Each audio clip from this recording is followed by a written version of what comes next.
ధనము. ధనము తనంత తానుగా చెడ్డది ఎప్పుడూ కాదు. డబ్బు ఉండడం ఎప్పుడూ చెడ్డ కాదు.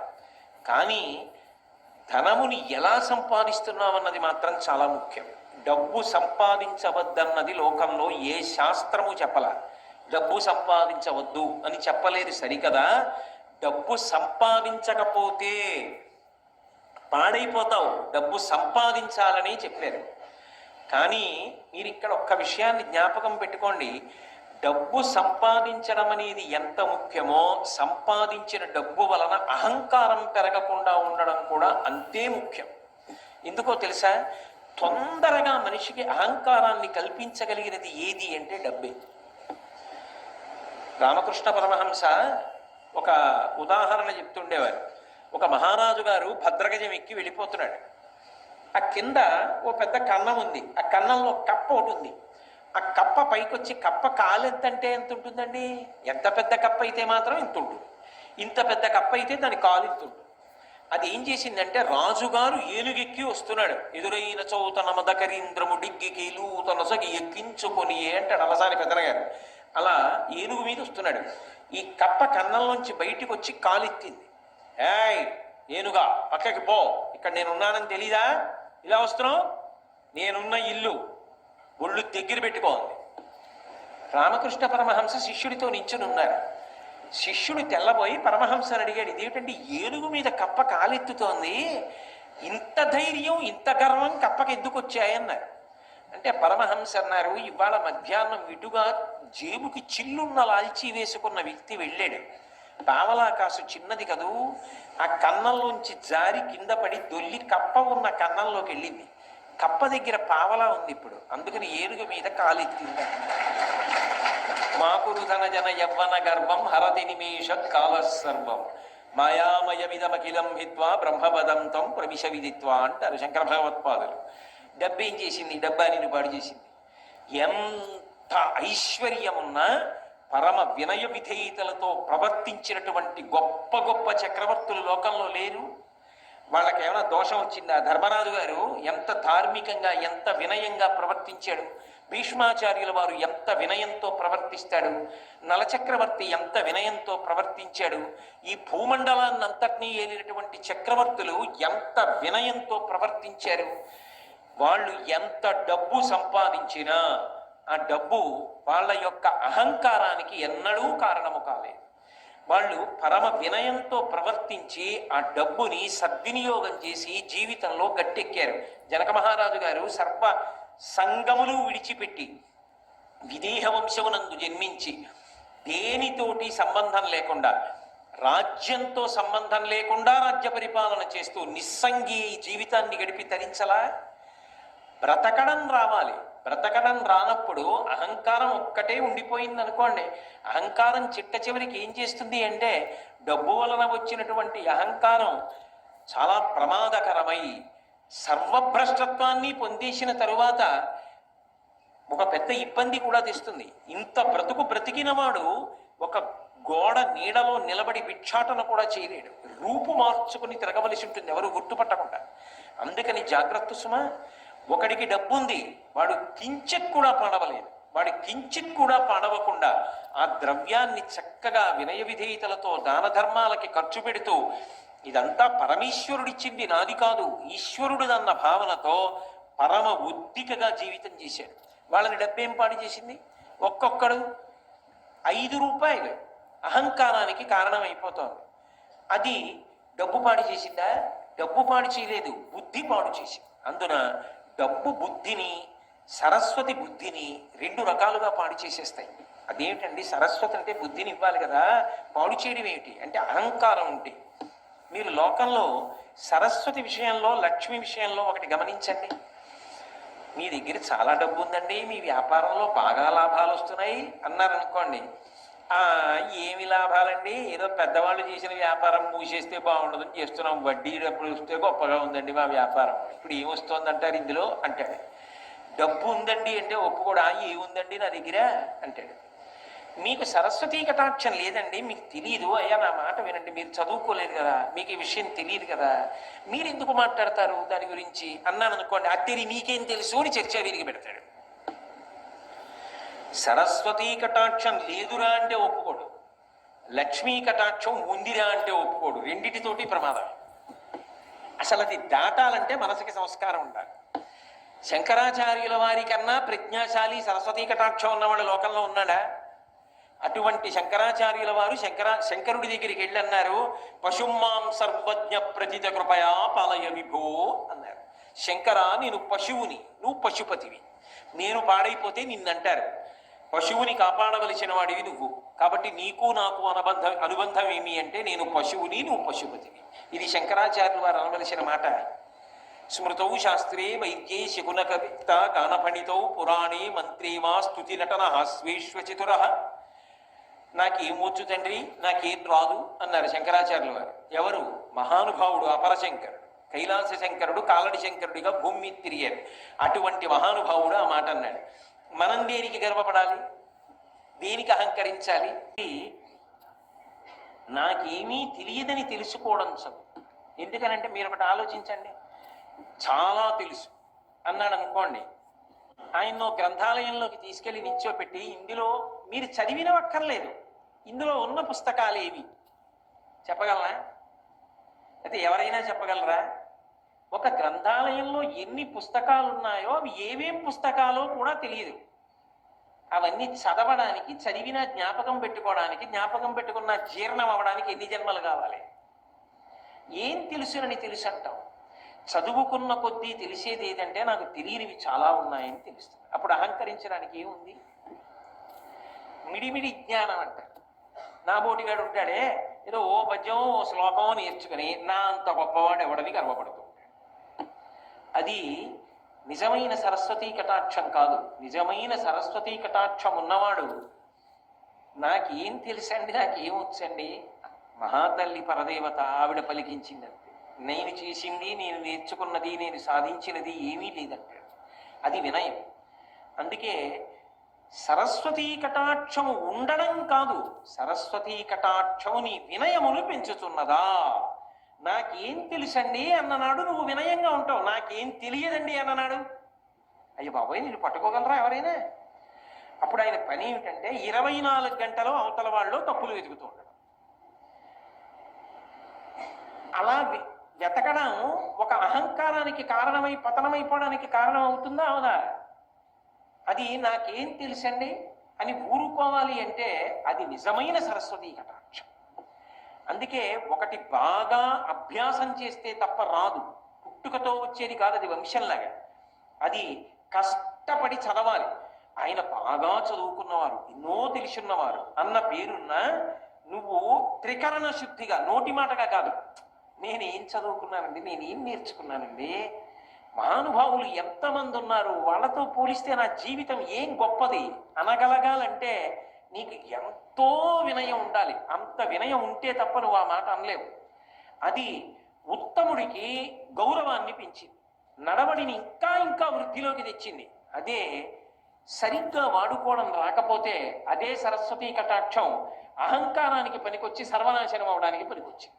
చదువుకోవడం కాదు, చదువు కన్నా సంస్కారము గొప్పది. ఆ సంస్కారము మనసులో బాగా ఏర్పడే ప్రయత్నం చేసుకో. అందుకే పూర్వం చదువుతో పాటుగా సంస్కారం నేర్పేవారు, నీతిశాస్త్రం నేర్పేవారు, నీతిశాస్త్రంలో 4 శ్లోకాలు నేర్పేవారు, చక్కగా 4 మంచి మాటలు చెప్పేవారు. వారానికి ఒక్కసారైనా నీతి అని ఒక ప్రత్యేకంగా ఒక తరగతి ఉండేది, అందులో మంచి మాటలు చెప్పేవారు. దాంతో శీల వైభవాన్ని ఊంచుకునేవాడు. లేకపోతే ఏమైపోతుంది, ఈ చదువే రేపొద్దున్న నీ అధికార స్థానాన్ని నిర్ణయించేస్తుంది. ఒక 10వ తరగతి చదువుకున్నవాడు ఒక స్థానంలో ఉంటాడు, పట్టభద్రుడైన వాడు ఒక స్థానంలో ఉంటాడు, ఐఏఎస్ చదువుకున్నవాడు ఒక స్థానంలో ఉంటాడు, గొప్ప వైద్యం చదువుకున్నవాడు గొప్ప వైద్య నిపుణుడై వైద్యుడిగా ఉంటాడు, సాంకేతిక రంగంలో పురోభివృద్ధి చెందినవాడు ఆనకట్ట కట్టడానికి ఎడతాడు. నువ్వు ఏం చదువుకున్నావన్నది కాదు, నువ్వు చదువుకున్న దాని వల్ల నువ్వు ఉన్నతమైన స్థానమునకు పెడతావు. ఉన్నతమైన స్థానములో ఉన్నవాడు ఉన్నతంగా నిలబడి సమాజపు విలువలను నిలబెట్టగలిగిన వాడు అయి ఉండాలి. ఆ స్థానమే ఎలకలా కన్నాలు పెట్టడానికి పనికొస్తే ఇక నీ వలన సమాజమునకు విలువ ఏం కలుగుతుంది? అప్పుడు భద్రం పోలా. Survey వేదవిద Shura survey లోకహితే రతా survey జ్ఞానోపసంపన్నా survey సముదితా గుణై అంటారు రామాయణం బాలకాండలో. ఎంత చదువుకున్నావో, ఎంత పెద్ద స్థానంలో ఉన్నావో అంతగా లోకము యొక్క హితము గురించి కూడా ఆలోచించగలిగిన పెద్ద మనసు ఉండాలి. అది లేకపోతే ఇదంతా నా అభివృద్ధికే పనికి రావాలి అన్న భావన నిలబడిపోయిందనుకోండి, అది ఏమవుతుందంటే స్వార్థమునకు మాత్రమే పనికొస్తుంది. అప్పుడు దాని వలన సమాజము భ్రష్టమైపోతుంది. అలా కాకుండా ఉండాలి అంటే నీ సరస్వతీ కటాక్షము కాని, నీ లక్ష్మీ కటాక్షము కాని, నీ వంశము కాని ఏదైనా సరే నిన్ను వృద్ధిలోకి తీసుకురావడానికి పనికొచ్చేదై ఉండాలి. ఇందులో యువతల వారికి తెలియడం అన్న మాట ఉండదు సుమండి. యువతల వాడు ఎప్పుడూ కూడా నువ్వు ఎంత ఎదిగావో, నిజంగా అలా ఉన్నావో అలా లేవో తెలుసుకోవడం సాధ్యం కాదు. ఎందుకని అంటే మీరు ఒక్కటి గమనించండి, స్థానము ఎంత ఉన్నతమైతే యువతల వారు ఆయన దగ్గర ఉండే అవకాశం అంత తగ్గిపోతూ ఉంటుంది. అప్పుడు మీరు ఎలా లెక్క కట్టగలరు?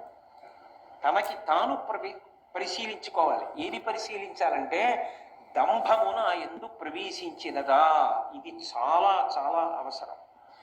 నేను నోటి మాటగా ఈ మాటలు చెప్తున్నానా, నిజంగా నాకు ఆ వినయ సంపద ఉన్నదా, నిజంగా నేను పెద్దల పేరెత్తేటప్పటికి గౌరవంగా మాట్లాడగలనా, గౌరవంగా నోటితో మాట్లాడడం కాదు, నిజంగా నేను ఆ గౌరవాన్ని చూపించగలనా, నేను నాకన్నా సరస్వతీ కటాక్షం ఉన్న వాళ్ళకి గౌరవం ఇచ్చి నాకేం తెలుసని నిలబడగలనా, నాకున్న డబ్బు నాది కాదు గొప్ప, నేను సంపాదించగలిగిన ప్రజ్ఞ అయితే ఇలా లోకంలో ఎందరో సంపాదిద్దరు. యత్రూభంగా ప్రమాణం స్థిరచరరచనా తారతమ్యే మురారే వేదాంతా తత్వచింతాంబరభిదురసి యత్పాదచిత్నైత్తరంతి భోగోపోద్ఘాతకైలీచులికిత భగవత్వైశ్యరూప్యానుభావ సానశ్రీ అస్పృణీతాం అమృతలహరిధీలంఘనీయై అపాంగై అంటారు పరాశర భట్టలు శ్రీగుణరత్నకోశంలో. గత జన్మలలో చేసినటువంటి పాపపుణ్యములను పెట్టి పుర్రె మీద రాసేటప్పుడు లక్ష్మీదేవి బ్రహ్మగారి తల్లి కనుక, సృష్టికర్త యొక్క తల్లి కనుక, అమ్మ గత జన్మలో వీడు ఫలానా పేరుతో ఉన్నవాడమ్మా అంటే ఆవిడ ఓ వాడా లోకహితము కొరకు ప్రవర్తించిన వాడని కనుబొమ్మ పైకెత్తిందనుకోండి, ఓ అని ఇలా కనుబొమ్మ పైకెత్తితే యద్భూభంగా ప్రమాణం, ఆవిడ కనుబొమ్మ పైకెత్తితే ఈ జన్మలో వాడు మహదైశ్వర్యవంతుడు అవుతున్నాడు. యవ్వని వాకిట ఇభమద పంకంబు రజభూషణ రజో రజినడగు అంటుంది ద్రౌపదీదేవి భారతంలోనే. ధర్మరాజు గారి ఐశ్వర్యం ఎటువంటిది అంటే ఆయన దర్శనం చెయ్యడానికి లోపలికి వెళ్ళేటటువంటి చక్రవర్తులు ఒకరినొకరు తోసుకుంటే వాళ్ళ భుజాలకి పెట్టుకున్న వజ్రములు వైడూర్యములతో కూడుకున్న ఆభరణములు ఉరుసుకున్నప్పుడు వాటి యొక్క నుషి కింద పడి గాలికి పైకి రేగుతుంటే ఆయన అంతఃపురం ముందు కట్టబడినటువంటి మదగజముల యొక్క చెవుల పక్కనున్న కన్నములలోంచి కారిన మదజలముల చేత ఈ రేగుతున్న వజ్ర వైఢూర్యముల ధూళి అణచబడుతుండేదిట. అంతటి ఐశ్వర్యవంతుడయా ధర్మరాజు అంటే ఏమిటి తేలిగ్గా మాట్లాడుతున్నావు? అయితే ధర్మరాజు పాడవడానికి పనికొచ్చింది ఐశ్వర్యం? పనికి రాలేదుగా. ఎంత ఐశ్వర్యం ఉంటే ధర్మరాజు గారు ఉలికులికి పడ్డాడు? ఏం ఉలికి పడలేదుగా. లేని నాడు బెంగెట్టుకున్నాడా? మీరు విన్నారుగా వ్యాసుల వారి గురించి చెప్పినప్పుడు, తీసుకెళ్లి మళ్ళీ హిమవత్ పర్వతం మీద ఉన్న ఐశ్వర్య నిధులను ఇచ్చాడు. ఇస్తే దాచుకున్నాడా? అశ్వమేధయాగం చేసి అందరికీ పంచిపెట్టేశాడు. అందుకే ఆ లోపల ఉండవలసినటువంటి సంస్కార బలము ఉండకపోతే దంభముగా పరిణమించిందనుకోండి, అది చాలా ప్రమాదహేతు, ఎదుటివాడు కూడా పట్టుకోలేడు. ఎందుకని అంటే చాలా మంచివాడిలా కనపడుతూ ఉంటాడు పైకి. ఎలా తెలుసుకుంటారండి? సాధారణంగా వేషాన్ని చూస్తే చాలా మంచివాడు అని అనుకుంటారు కదా. ఒక కొంగ ఉందనుకోండి, ఓ సరోవరం పక్కన నించుంటుంది, ఒంటికాలు మీద నించుంటుంది, కళ్ళు మూసుకుంటుంది, సాధారణంగా తెల్లగా ఉంటుంది. కొంగ జపం అంటారు. అందుకే చూసిన వాళ్ళు ఏమనుకుంటారు, అబ్బా ఈ కొంగ ఏదో పెద్ద మార్పు వచ్చేసింది, లోపల జీవుడు ఎవరో ఆ సరోవరంలో స్నానం చేసి ఇంత తెల్లవారకట్ట దాని ఒడ్డున నించుని ఇంత చలిలో అలా కళ్ళు మూసుకుని అలా జపం చేస్తోందే కదలకుండా అనుకుంటాం. అది నిజానికి సంపుటములను ముందుకు చాపి ఇలా చూసుకుంటూ ఉంటుంది.